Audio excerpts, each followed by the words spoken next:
From the moment Lin Yusen, that old fox, officially gained the status of Nie Xiguang's boyfriend, he truly stopped eating plain anymore.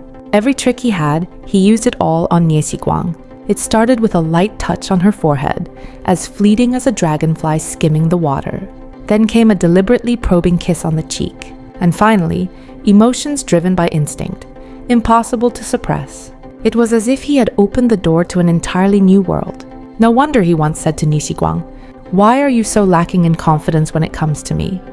You're this soft-hearted. How foolish would I have to be not to chase after you?" It turned out he had known all along. How could a little white rabbit ever stand a chance against an old fox like him?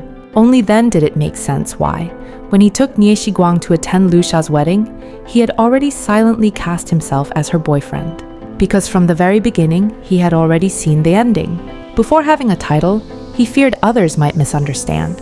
After gaining one, he feared others wouldn't know.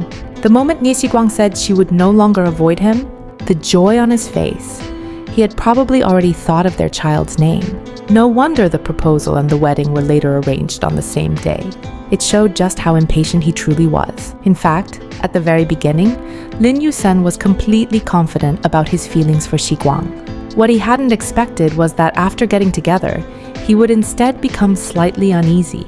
When he learned that Zhuang Xu had submitted a job application because of Xiguang, and later, when Zhuang Xu arrived at the company and happened to see Xiguang rushing outside. In that instant, jealousy overwhelmed his reason. He forgot that he was merely her superior. All that remained was the possessiveness of a boyfriend. So while Nie Xiguang still believed they were just colleagues, Lin Yusen had long since placed himself in the role of her boyfriend. Later, when Nie Xiguang was injured, the pain he felt made him decide to forget the past entirely and focus solely on pursuing her. From fleeting back views to deliberately unbuttoned shirt collars, using his looks as temptation, that was the very first step of him flaunting his tail to Nie Xiguang. Even after returning to the company, the same tactics were repeated again and again.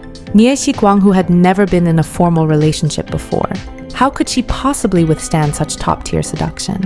Later, under the excuse of being classmates, he took Nie Xiguang to attend a wedding.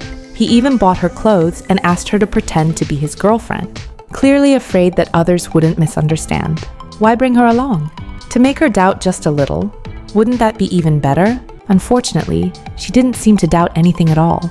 He didn't even avoid questions from their teacher, and openly admitted that he was pursuing someone, constantly sending subtle signals to Xiguang, preparing her mentally. What Xiguang thought were coincidences were, in truth, long calculated moves. Later, when Xiguang asked him to pretend to be her boyfriend, he finally stopped pretending altogether and openly wagged his tail.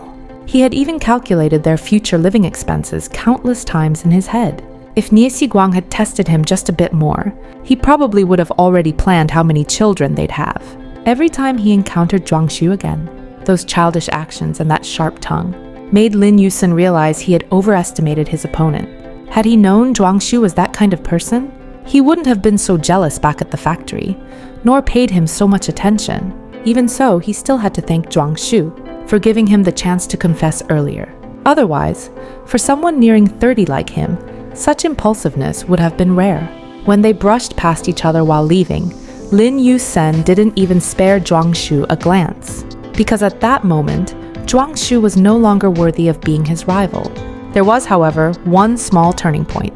Nie Xiguang's avoidance made him realize he couldn't continue like this. So he took the initiative to apologize, clearing the way for future pursuit. Unexpectedly, Nie Xiguang said she didn't need an apology, and even said she would no longer avoid him. At that moment, he had probably already named their child. From the day Nie Xiguang stopped running away, he flaunted his feelings everywhere. When she said, "You don't need to care about other people's eyes," he became even more unrestrained, not even bothering to pretend anymore. Sweet words slipped out naturally, afraid most of all that others wouldn't know their relationship. Matching phone cases, carrying her bag proactively, eyes that only held Nie Xiguang's smile. No official title, yet doing every single thing a boyfriend would do. Later, once Nie Xiguang finally gave him that title, if he hadn't been afraid of scaring her, he might have carried his household registration booklet with him at all times, ready to register their marriage the moment she nodded.